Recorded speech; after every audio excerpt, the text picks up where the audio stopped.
Do you know what could make or break your video? Okay, a lot of things, but also framing. If you have no idea what I'm talking about, you're in for a real treat. Your eyes are about to be open to something so spectacular yet so simple. You'll never look at the world in the same way again. Okay, maybe that's a little dramatic, but here we go.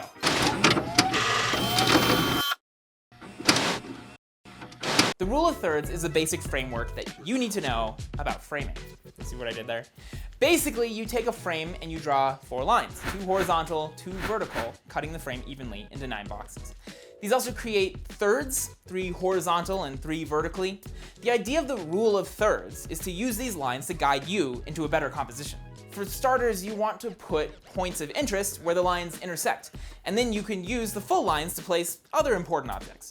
Let's look at some examples, and I promise this will start to make sense. Instead of centering our main subject or our point of interest, it's on an intersection. When you're taking pictures of nature and there's a horizon line, you want to put that horizon line on either the bottom third or the top third, depending on what you want the dominant subject to be.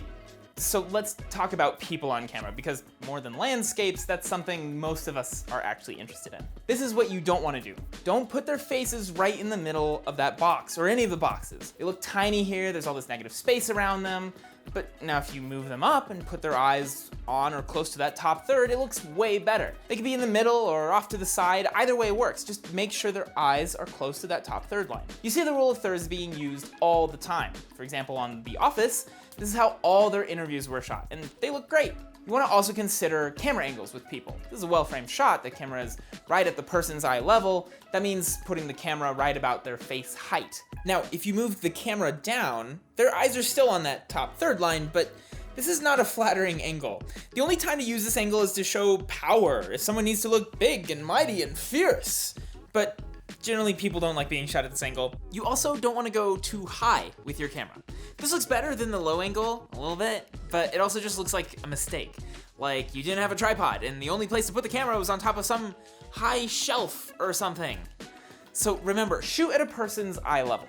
The rule of thirds is still a helpful tool when you're using different focal lengths. Whether it's a medium shot, a long shot, or a close-up, the same rules apply. In the case that you're doing an off-camera interview, and by that I mean the subject is looking at an interviewer instead of at the lens, you want to keep their eyes in the top third line, but you want to place them on a vertical third that gives them a little bit of space in front of their face. I like to think of it as like room for a speech bubble.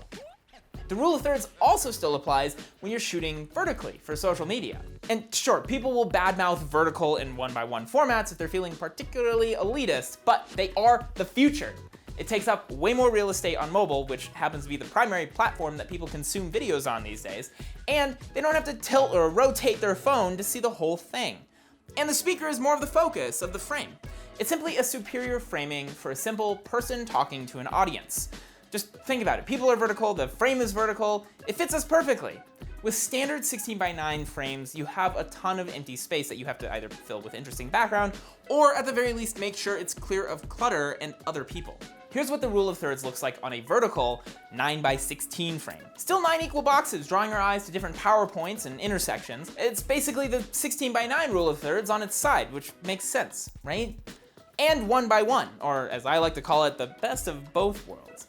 It looks fine on someone's computer or on their phone, and it'll look perfect in your Instagram feed. You don't have a ton of background composition that you have to deal with, but the subject is still the main focus of the frame. And on mobile, it still takes up more of that screen real estate than a 16:9 would, reducing the risk of someone getting distracted and scrolling on by. All right, that's it. That's my plug for non-traditional formats. Thank you for listening. A lot of cameras and phones let you put rule of thirds guides on the screen while you're filming. Go ahead and try it. There's some tutorials linked down below. And sure, yeah, maybe some of you were expecting like a comprehensive review on different framing that you see in movies. Well, here you go. Medium, medium close-up, close-up, extreme close-up, too close! There are millions of guides to the logic and emotion behind different character framing out there. One of them is probably linked below. But in the world of nonprofit filmmaking and like documentary work, it's really just wide, medium, close-up, and like whatever you can get away with in the place that you find yourself in. Okay, I hope your mind was blown by this simple yet extremely useful way to improve the composition of your videos.